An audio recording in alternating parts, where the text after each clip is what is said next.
Take Me Where the Cold Winds Blow.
So that's the grabbing pieces out of the air. That's about all I could do.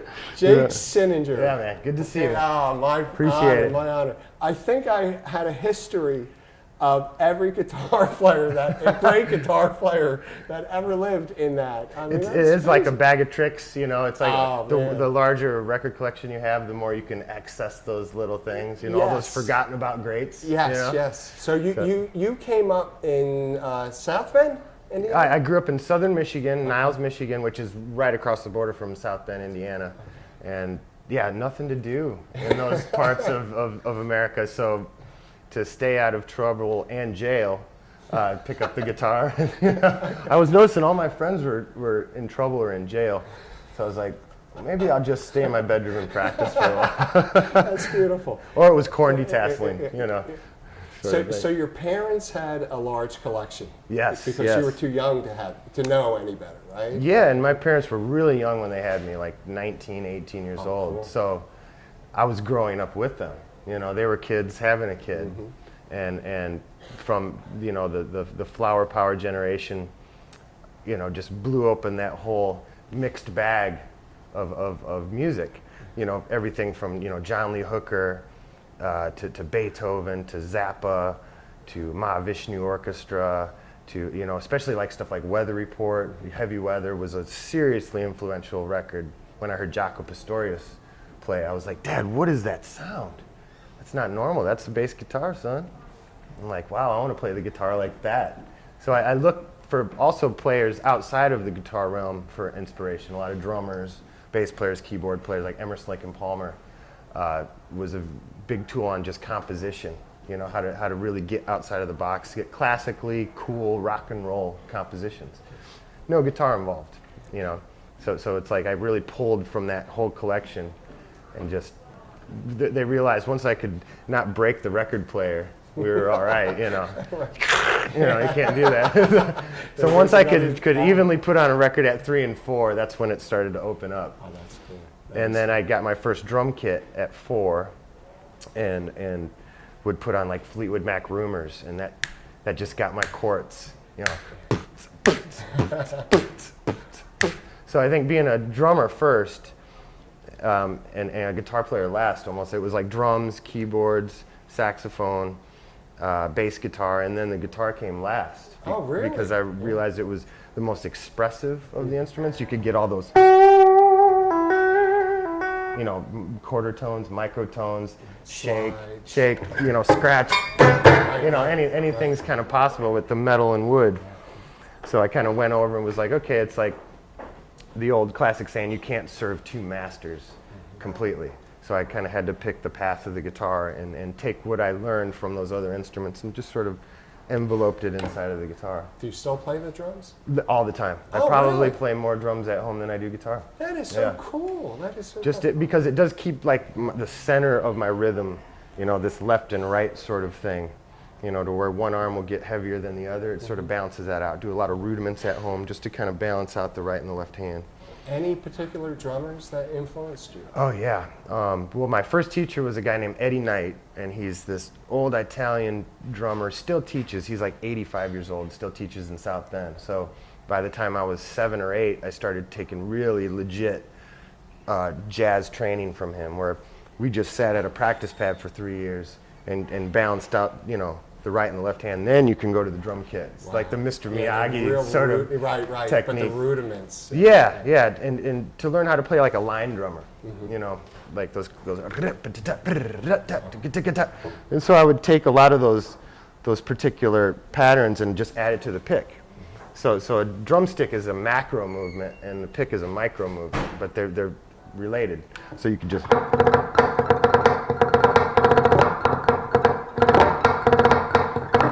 You can kind of, you know, kind of rudimentary. So then you could take that to a scale.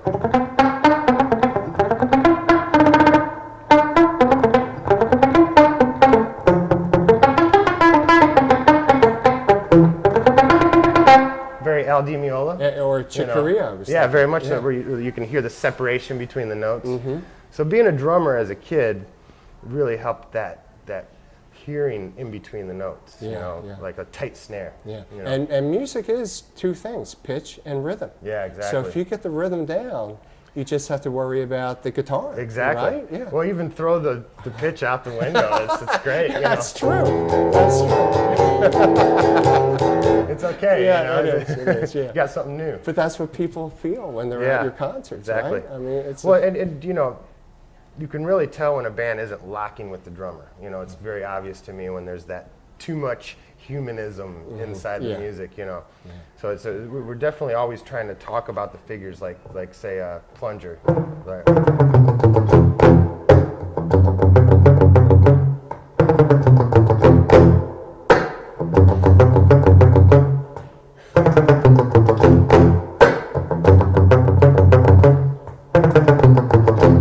Which is like a tom fill. So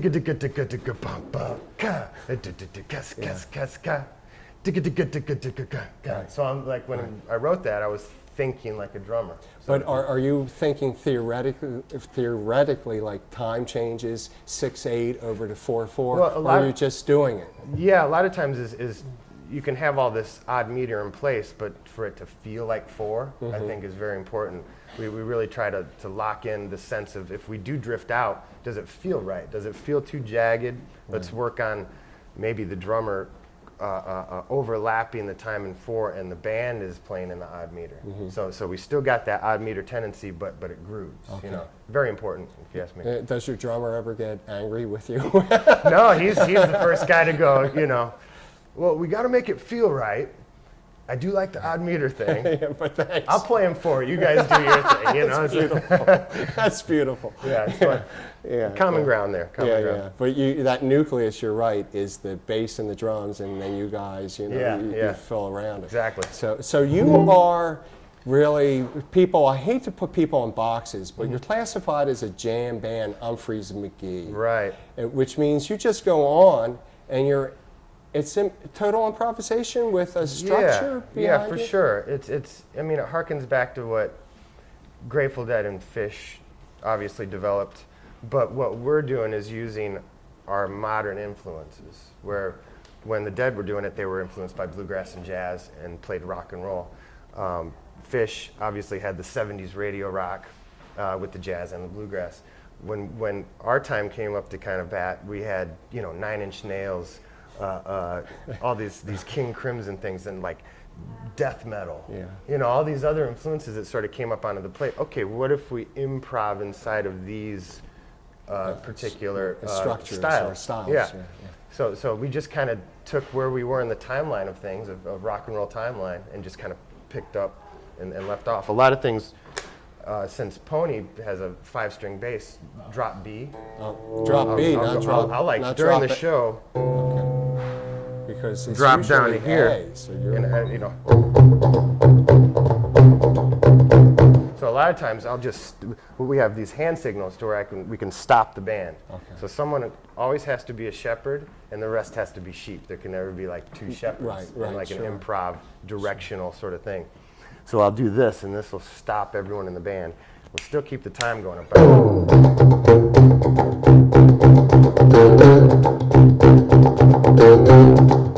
Everyone's got the riff by this time, and then we can be like 3, 4, and then into it. Right. and then just sort of pick it up, and then I'll go like this one more time, and then we'll create a B section. Now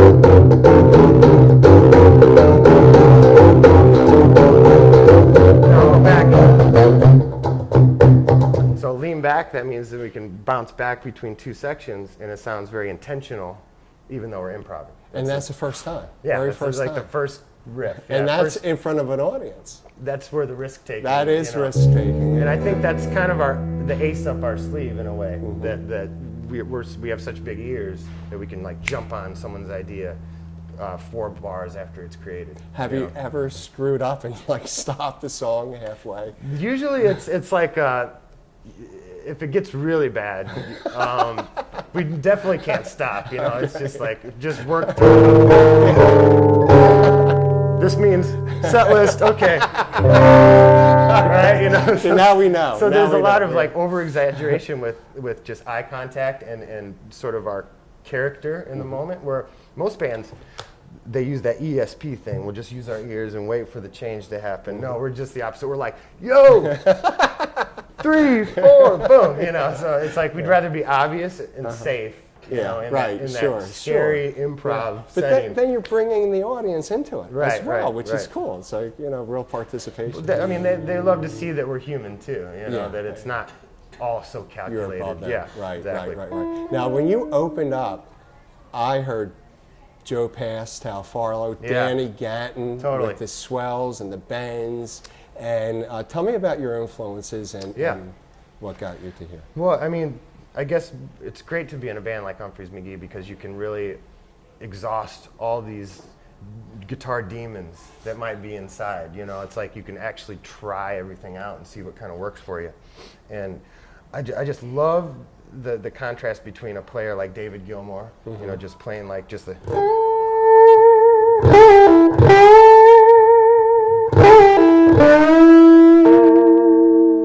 So a lot of times I'll think like character soloing, like character, it's like to where I'll shapeshift certain guitar players in my head inside of one solo. So I'll do an example. I'll do David Gilmour into, let's say, Robert Fripp into Yngwie Malmsteen. I'll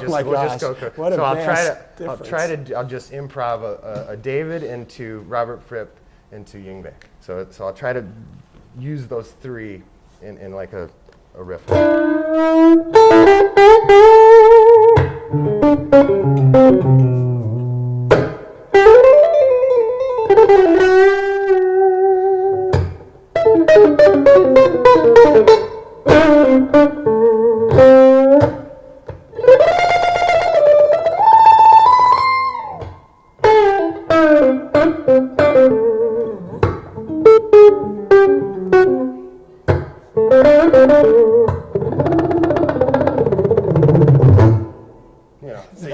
you can obviously tell the three different styles inside of one little solo. But I have to tell you, something mere mortals like me on the guitar, most people just have to work on that one genre for their entire life until they die. You can kind of hiccup. It's like little commas. But you seem like you've got it all under control.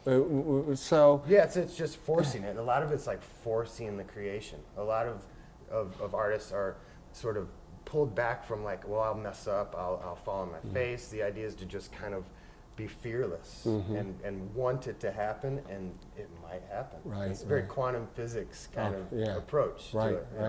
Right. Now, with, say, something like the jazz that Joe Pass, I heard you playing. Yeah.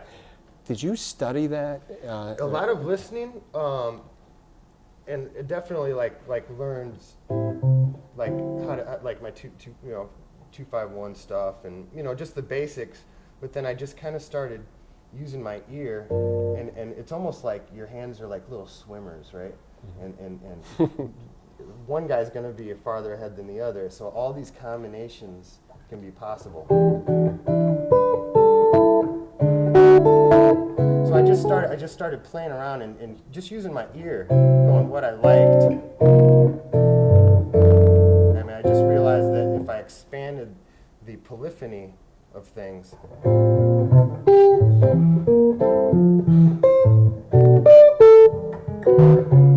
just playing around with like how much could I get out of this little box? Yeah. I love with like the a bass melody. line.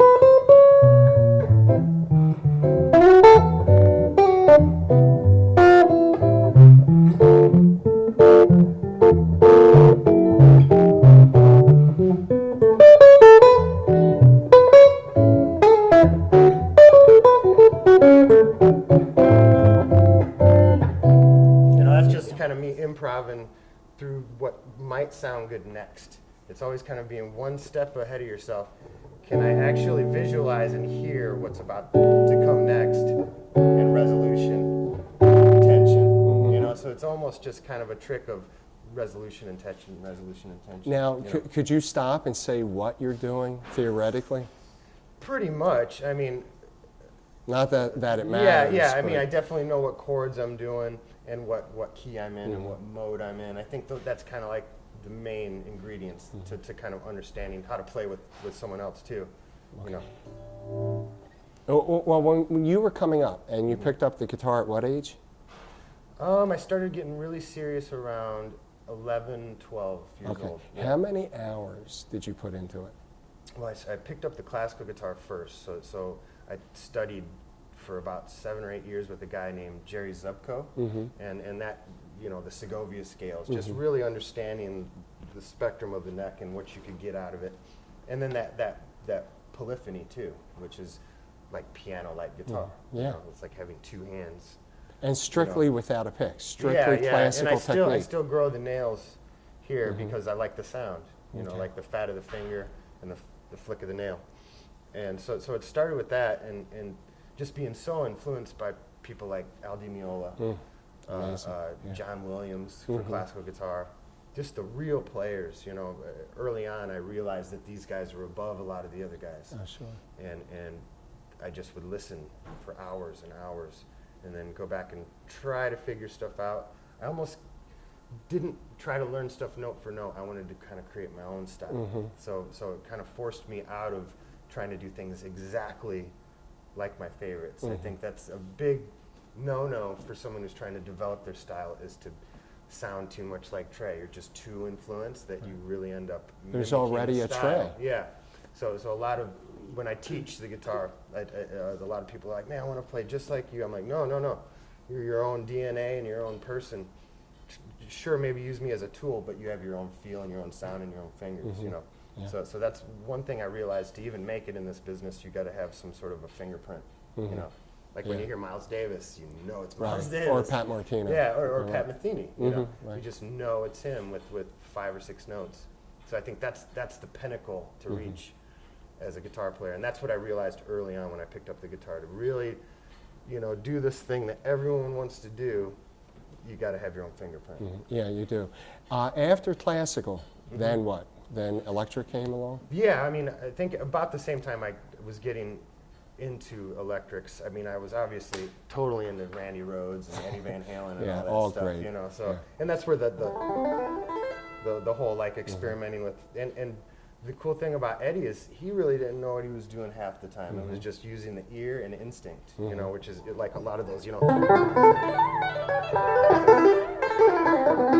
I mean, he's just going with gut impulse. That's on great. That stuff, and that's where it makes your ear go, ugh, sends you sideways, you know, because it sounds so abnormal. But that type of playing, that technique, is completely the opposite of the jazz in many ways.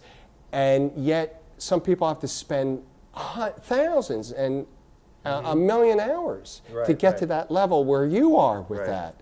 So my question is, did you spend like 12, 14 hours a day doing each one of these styles? I mean, no, it just kind of enveloped. I think it's what I was listening to. Like, I always kind of go back, the bigger record collection you have, the more you can absorb, the more you can regurgitate musically. So it's kind of like that, like almost photographic memory of sense. I'm such a listener first and kind of a musician second.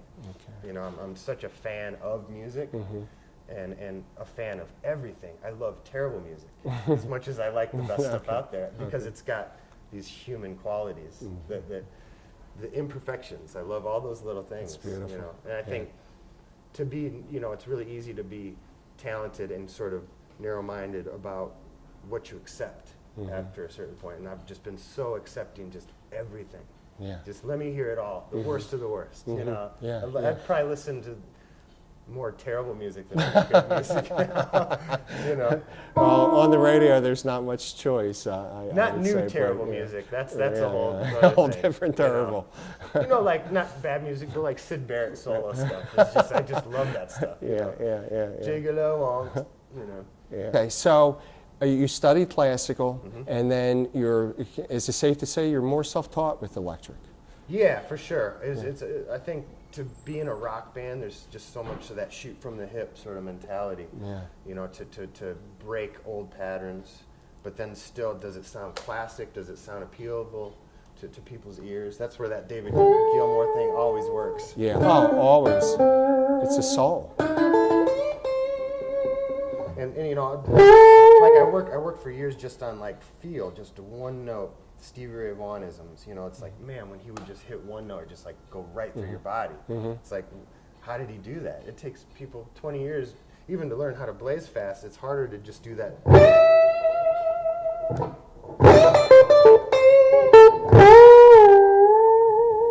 And really use your ear and kind of know when it's not right. You know.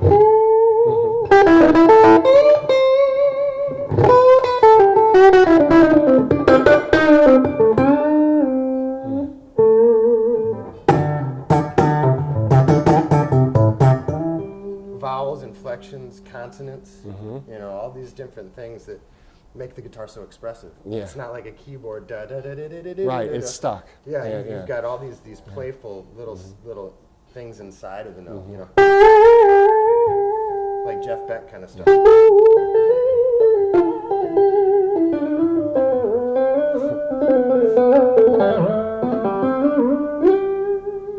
Stuff like that. You can just do so much slinkiness with the string. You know? Beautiful. Now you're using your Jake blade. Yeah, this is the first one actually that was ever made. It's out of like a Harley tank. So it's like an old Harley tank that a buddy of mine named Mark Benjamin came up with. And he's noticed that I was always pulling on the back because I never really liked the whammy bar thing. It felt too inconsistent for me. Like it just was like shaky and it just didn't sound right to me, or it didn't feel right, and it was always in the way. So I was always pulling the back of the bridge like that. And he was like, "Oh, wait, why don't we just make the shape of your palm here, and you've got this little bit of tension." So the idea is that it's way more taut with a shorter piece. So what's cool about this is it's like a chorus. It's very sensitive. Very. So I can get these really nice, like Bill Frisell kind of.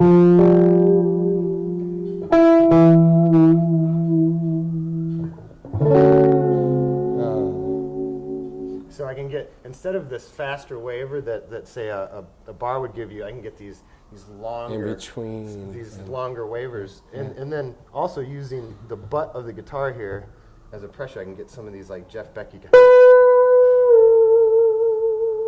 So I can, by using that pressure, I can hold the thing perfectly in tune. The bar, you can't do that. You're going to fight against the waver.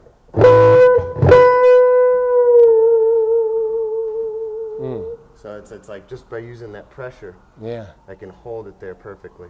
That's beautiful. Yeah. So it was just like a little, an old trick on a new trick on an old idea, basically. Yeah. And we're not here to sell anything, but they are available on your website. Yeah, you can go to the website, Umphreys.com, and I think these are in the merchandise area. Yeah. And you're playing a G&L guitar? Yeah, this is a G&L. I've been playing G&Ls since I started, really. I probably got 7 or 8 S500s. And this is the newest one with EMG loaded, because we play so many different rooms. I wanted a quiet pickup, because you'll walk into a great room and then you plug in, it's I'm like, oh, this is gonna be a rough night, And I love the sound of single coils. I love the nuance, but with the working sort of schedule that we have from room to room, I needed a guitar that sounded the same in every room. So and this gives me that Les Paul meets Strat sort of ideology with the tone. Yeah, right. And when I got full crank distortion, these things are great because they kind of gate themselves. Now, are they stock pickups with the guitar, or did you have them? This was made special for me because this is a replica of one of my first guitars, which is a single coil. So I wanted sort of a mirror image of one of my classic guitars, and I love the whole banana cream pie. Yeah. Look, this one's called Swamp Ass. Because of the swamp ash. Right. I'm like, look, you can see the stains through the. That's cool. That's cool. Yeah, and they're heavier. I know that. This is like a weight. This feels like a Les Paul. Yeah, right. Oh man, they are so heavy. And it's a boat anchor guitar. It always tunes up. It always plays no matter what climate I'm in or condition. So right. Always look for that boat anchor guitar. Yeah, that's great. And you started with a different group, not Umphreys. Yeah, my first endeavor. Well, I was actually playing in quite a few country bands around South Bend area, like Roadhouse. Straight up country. Like learning all the tunes you never wanted to learn. But it had so much to do with developing that style, where we'd be playing 5 sets a night. Oh my gosh. I'd be going to high school at the time too. I'd be getting off school, going to these roadhouses, these truck stops, playing for like war veterans, bikers. It's great. Fights and it's awesome, man. everything. I grew up so fast in that realm, and it was great because we'd do 50 minutes and then take a 10-minute break, 50 minutes, 10, and do that 5 sets a night, Friday, Saturday, Sunday, and then go back to school on Monday. So that's where I really cut my teeth and sort of developed that comfortable zone of trying to be fearless, just trying stuff out. We had 5 hours every night to play, and even if I didn't know the song, I could watch the other guys and know exactly where they were going to go. And did they have you solo a lot? Oh yeah. Yeah. Okay. But I'd be like, in 5 or 6 bands at one time. I'd kind of be jumping around. People would call me up. Hey, I need a drummer for a gig. I need a bass player, a saxophone. So I'd be like, okay, give me your set list and song list. Yeah. So that's how I really developed that sort of fearless approach. Sure. To if I try it with goodwill, maybe something good will come out. And you were like, what, 14, 15 at the time? 13, 14, 15 were those formidable years. Yeah. Smoke-filled country bars. It's like, wow. Yeah. I'm kind of, I like one guy put it was like the last of the Roadhouse guitar players. Because they just don't exist anymore. They don't. Maybe they do down south, but north, not up here. No. Now, so, and then you formed your own band. Yes, right? and then I ended up joining a band called Avalanche, and we ended up getting this huge record deal from Sony, and something really bad happened, and they dropped us like a hot rock. So I was really bitter about the whole record industry at the time, and wanted to go against the grain. I'm not going to do anything mainstream anymore. And so I formed Alibaba's Tahini, which is like sort of a 3-piece experimental Frank Zappa meets King Crimson meets, you know, like this jamology sort of approach. And it was just really wild. You know, we'd write songs about food half the time, you know, so it's just totally straying away from the pack. Spaghetti, you know. Yeah. Or like 40s Theme is one of our tunes, and it's about, you know, beer and chili on Sundays. You know? Okay. What's wrong with that? Nothing at all, you know. Yeah. It's like, but that was the idea, is to sort of like be comical with prowess, you know. Right. That rock realm. Yeah. And we learned that all from Zappa. It was like, why can't there? Yeah. Why isn't there humor if he's in music? doing it right, People are so yeah, serious. Yeah. Let's have fun. Get your thing out of your heart, you know, kind of thing. Yeah. So it was sort of to go against the grain. We started just writing just really strange riffs, like 40s Theme is.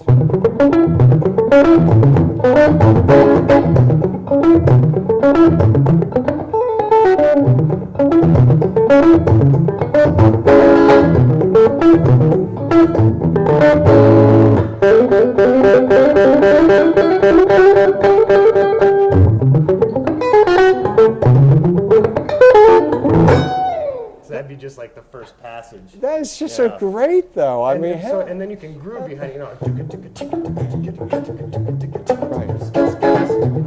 Well, were you the only guitar player? Only guitar player. Okay, three-piece. So you had a loop machine doing that? Or, no. Like bass would be playing the same thing as me, and drums would be like keeping a groove behind this crazy. Trying to keep up. Paganini on acid. Right. That we were really trying to get outside of the box, like what anyone wasn't doing, we're going to try sonically, you know. And even if it didn't sound right, if we play it enough, it will be right, you know. Right. Just kind of taking that aspect on music, you know, and creation, and trying to build a repertoire very fast is a hard thing for a new band, you know, to try to come up with 60 originals in a year's time or 2 years' time, to where you can actually grab people's attention, and they'll be like, I want to go see this band because they've got all this stuff. Were you dealing with a record company at that time? No, this was after all that, and went back home, regrouped, started, you know, working construction again, beating my hands up, and then playing out on the weekends. So it was a very meager beginning into the whole Umphreys McGee thing. And then Brendan called you? Brendan gave me a call. It was like, hey, we were thinking on adding another guitar player, and I knew right away it was going to work because him and I used to play together all the time, you know, before I joined, and we'd always be finishing each other's sentences, and almost like, imagine a school of fish following each other. That's sort of the mentality. Okay, you follow me, now I'll follow you. We're like, man, we could really do this. That's in beautiful. a live setting, kind of go where the Allman Brothers went in this more modern tendency, you know. Yeah. So it's like it's all been done before, just as it new. You know, that's kind of where we looked at it. So he gave me the call, and he was like, I'm going to send you, mail you a couple CDs. That's how long ago it was. I'll just mail you a couple CDs, and tried to find my voice inside of their songs, and then took all my songs from Alibaba's Tahini, brought them over, made them into a 6-piece. And Brendan had to learn them. Yeah, exactly, like 40s Theme, all that stuff, you know. Thank you, Jake. So I remember sitting for hours just, you know, with just him and I teaching each other the riffs, you know. Yeah. Okay, it's my turn to learn one of yours. It's, you know, kind of thing. Right. Because we wanted It's a to trade-off. make way fast, you know. The idea is to not waste any time, get as much accomplished as possible so you could then execute it live for people, and then they could talk about it and come out the next time. You know? So we definitely had a vision and a goal that we were trying to achieve. And they had just moved to Chicago, got the phone call. I'm like, awesome, I'll be there. And then started practicing in Chicago, living on the band house couch, you know, still meager, you know, getting woken up at 7 in the morning from, you know, whoever's got to go to work that day. You know, it was a different time. And then, you know, it wasn't a fast success story for us. It's been like baby steps all along the way, which is a great thing. It keeps our heads in check. And you know, the real reason why we play music is inside of patience, you know, just being patient and persistent, you know. Yeah, as in life. Yeah. I remember years ago, people would always be sending me CDs, and I was in some directory, and I would come across your name like Little, like, and then once in a while in a magazine, Umphreys McGee, and it'd be little, you know, and like 5 years later, it'd be a little bit bigger, you know, and now it's like you're huge. It's crazy. So it went from baby steps to, I mean, how did that happen? Internet had so much. We kind of got involved with what was possible with the internet early on. We're kind of like a model band for how to use the internet as a tool to get your word out there. And not feel bad about giving away things, too. A lot of artists really harbor their recordings, and I'm like, well, we're a live band. That's our bread and butter. And we're going back to the way things were in the 60s and 70s. Like, we're kind of a throwback, a band, the way we do our business, you know, the way we look at how you make it in this business. It takes a long time and a lot of trust from the fans. And you can't change things up too much. Things have to retain the sound of Umphreys McGee throughout the years. I think that's very key to keep that sort of chemistry alive and consistent, and not be like, whoa, they're putting on wigs and spandex and makeup now, you know. This is their new tour. That's not going to work. Umphreys McGee or something. Yeah, exactly. It might be good for Halloween, but if we focused on one thing for too long, people would walk away. It's the idea is to really have the cornucopia wide open. Anything's possible. And we're never going to sit on one thing for too long. But we're always going to sound like us in there, And I think that's what sort of retained the you know, the value of people wanting to hear more, you know. I've seen you and Brendan on YouTube playing just folk guitars. And it's just beautiful. I mean, the two of you are, the synergy is there, and it's I don't sense any, first of all, I don't sense any ego with you whatsoever. No, And I don't sense any ego with you and Brendan together. It's not like you're working together as one. Well, we're very self-deprecating too at the same time, like, because I guess we're not multi-millionaires like we should be in the 70s, you know what I'm saying? Like if this was 75, we'd be rich. Right. Well, you're getting there, so but, you know, like, it's not about that. You know, I mean, but like, how do you keep a band together? It's like friends first, music second. It's like we really make sure, like, hey, how you doing today? How's the family? You know, it's not all business. It's, you know, Brendan and I are having kids at the same time. He has 2, I have 3. Oh my gosh. All under 4. Oh, God bless you. It's like, wow. You know, that's beautiful. So now there's a whole new reason to play, you know, for the reason to play now. And it's not easy. It's not easy to be a great father of 3 and be on the road all the time. And you got to have a really strong wife at home to be able to pull it off. And just always know it's always for the kids. So now it used to be about me, and now it's actually about them, and then it's about me, and then it's about the music. So you have your priorities set. You really do. It changes your life having children right off the bat. It does. I don't have as much time to create, so the time I do spend creating, I have to be like forcing the creation and wanting it. Well, you're on a bus though, right? When you travel, pretty much. So do you get? What's that like, being on the road? And having a bus, and you know, that whole thing. It's not glamorous. That's for sure, because there's a lot of people on the road. I mean, with the crew, you know, 7 or 8 crew members, 6 band members, and right now we're just going to 2 buses, which is the first time we're actually going to have 2 buses, like crew on one, band on the other, so we can go to the hotel and shower rather than wake up at the venue. You know what I'm saying? So this is going to work out for the future in the next years. You know. And I tell you, once you go 2 buses, you can't go back. You know? For the next time I see you, it'll be 4 buses, right? And a plane. Totally, right. That'd be nice. You know, jet fuel's expensive, but I mean, it's all about living on a bus with a bunch of guys. There's got to be this like universal. No one wants to be that guy. You know, like he's just something's wrong with him lately. Like you don't want to be that guy who's, you know, crowding the space, is needy. You know, it's like you learn how to like power through. It's like be a soldier of rock and roll, and just sort of like, aye, Captain, ready to rock. Let's go.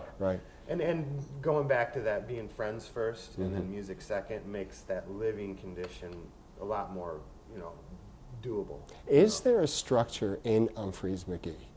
like you and Brendan, the leader, and everybody else below? No, not below, but right. No, it's super somebody's democratic. Okay, Super democratic. but somebody's got to take the helm, right? Yeah, I mean, you know, as far as like music goes, I mean, I have a laboratory back home. I got a beautiful studio, so I'm able to like log things and like collect these little nuances for new songs. So I'm always in the laboratory room, just trying to put things together, and then I'll maybe send them out to Bayless via internet, and then he'll drop some vocals over the top. You know, so it's a very much collaborative thing. You know, it's like our best songs have always been written with the group. You know, even though there's a million songs just written by me or him. Yeah. I always go back. I'm like, you know, the real Umphreys McGee sound is like when we're all in the same room together, going, you know what if we went like this? You know, from Ryan or Chris going, let's go halftime here instead of this double time thing. So that you get 6 brains together. One idea, it's just more of a focused idea by the time you're done with it. And maybe more simpler too, a bigger idea, arena rock sound, less like notey.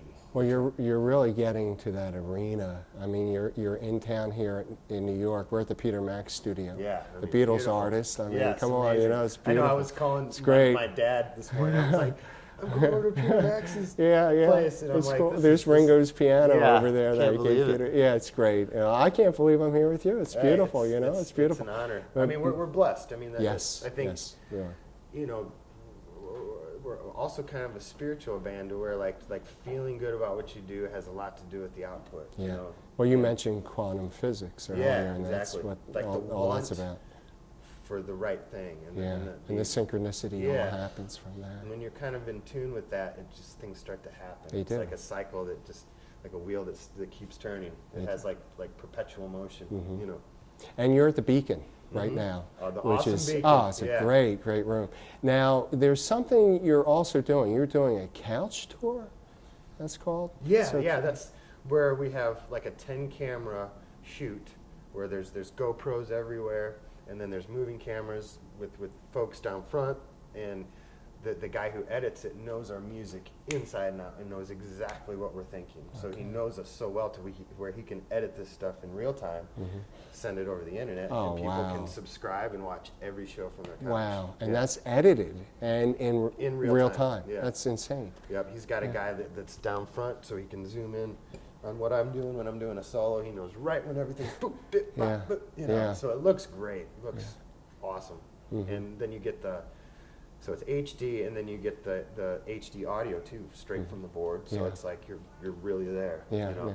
And the guy on the production crew today is Scott Tamburino, and he knows more about you than anybody. Nice, and he's great. He'll be at your concert this weekend, and he mentioned to me about the snow cones.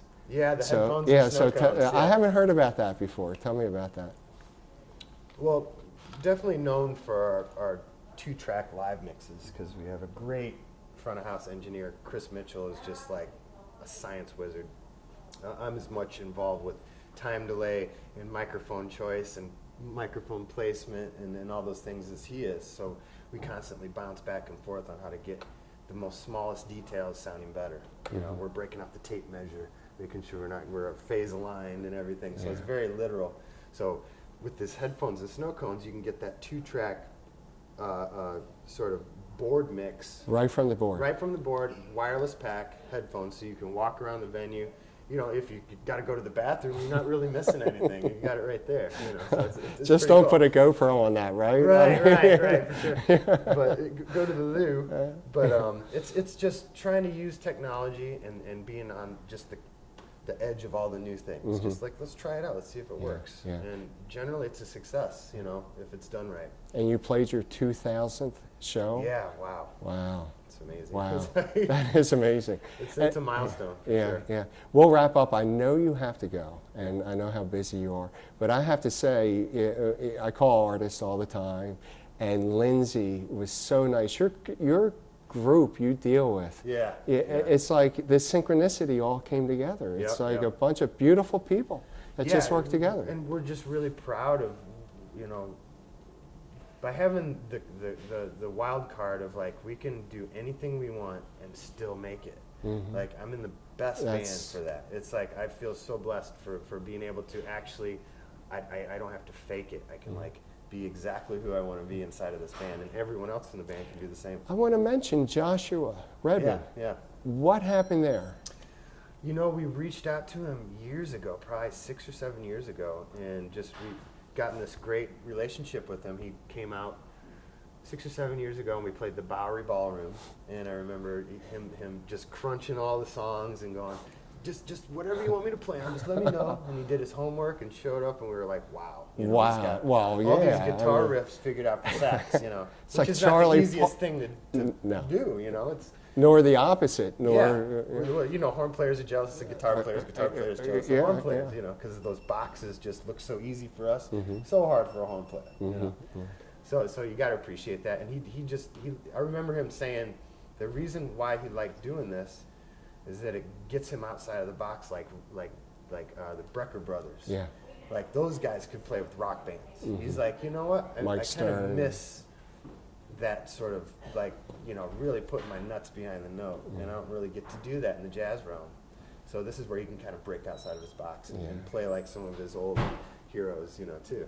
Like the Breckers. Yeah, well, he looks happy. He looks happy. It's fun. But your lines are so syncopated, and it's almost, you know, a Steely Dan thing happening. Big ears, you know, he's got huge ears to where even if he feels like he's doubting something, kind of pull back for a second and just, it's like it's inaudible, you know, like to be able to cover your tracks if there's a problem. You know, he's just one of those players where a wrong note's actually right. No, I actually meant that. Yeah, well, that's what Miles Davis said. If you play a wrong note, play it again. Totally. You know, we've been doing a lot of talking. Would you play us out? Yes, for sure. Okay.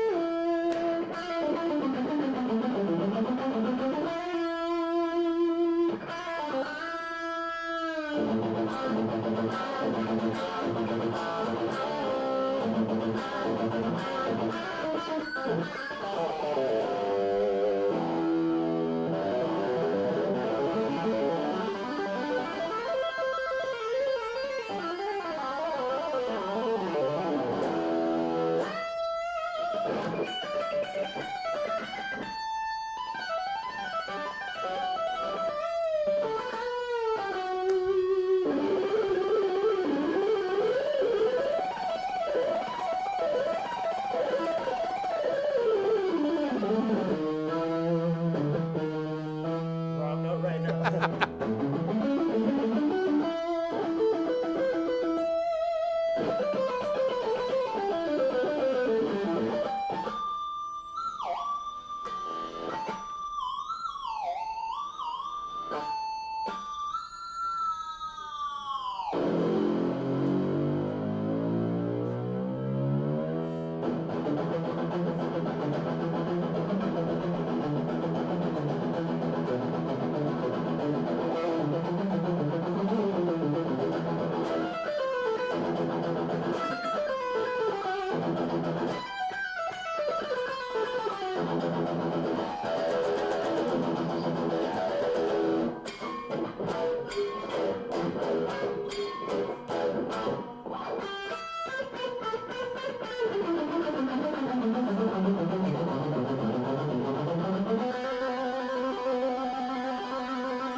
Oh my God! I have to tell you, I think you are one of the greatest living today, and I sit next to them.